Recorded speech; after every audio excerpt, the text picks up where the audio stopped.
100 కోట్ల విలువైన గంజాయి గుట్టు విప్పేనా? సూర్యాపేట జిల్లాలో గంజాయి గుట్టు రట్టు. పోలీస్ శాఖలో సంచలనం సృష్టించిన శనార్థి తెలంగాణ కథనం. మహామంటల్లో గంజాయి ఘాటు వార్తపై పెద్ద ఎత్తున జిల్లాలో చర్చ. 5 టన్నుల గంజాయి ఎక్కడ సీజ్ చేశారు? ఎందుకు పోలీసులు మైహోంకు అప్పగించారు? గంజాయి అప్పగింతపై ఎందుకు గోప్యత పాటిస్తున్నారు?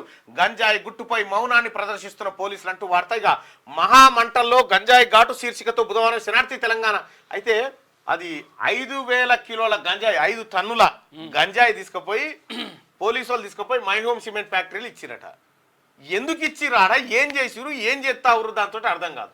ఇగో దానికి సంబంధించినటువంటి ఆధారాలను కొన్నిటిని ఇప్పటికే శనార్థి తెలంగాణ తీసుకొచ్చి ప్రచురించింది. అయితే ఇది నిన్న పోలీసు వాళ్ళు ఒకటే ఎంక్వైరీ శనార్థి తెలంగాణకి ఎట్లా తెలిసింది. అయితే మిగతా పత్రికలు ఈనాడు, ఆంధ్రప్రదేశ్ అందరిని అడిగిరట. ఏం పోయి ఎస్బీ వాళ్ళు స్పెషల్ బ్రాంచ్ వాళ్ళు అడిగితే ఏంది గంజాయి అంటే గంజాయి నిజం, గంజాయి అయితే నిజమే కానీ మేము రాయలేకపోయినా వాళ్ళు రాసిరు అని చెప్పిరట. మరి సూర్యాపేట జిల్లా ఎస్పీ గారు మరి మీ వివరణ ఏంది?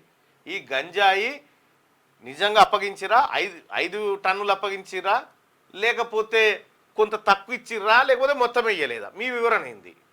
ఇది శనార్థి తెలంగాణ దగ్గర ఉన్నటువంటి సమాచారం. మీ రిప్లై కోసం వెయిటింగ్. మీరు రిప్లై ఇస్తారేమో అని చూస్తాం.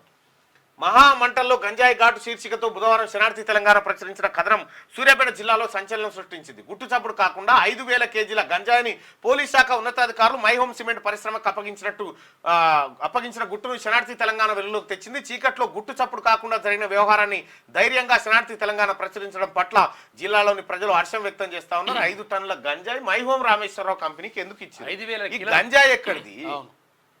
ఏ కోర్టు ఆర్డర్ ఇచ్చింది వాళ్ళకి ఈమని? డిస్మెంటల్ చేయాలనుకుంటే ఎప్పటికప్పుడు వేసి పడేస్తే అయిపోయి ఎంత దొరుకుతంత. 5,000 కిలోల దాకా జమ చేసుడేంది, అది తీసుకో వాళ్ళకి ఇచ్చుడేంది.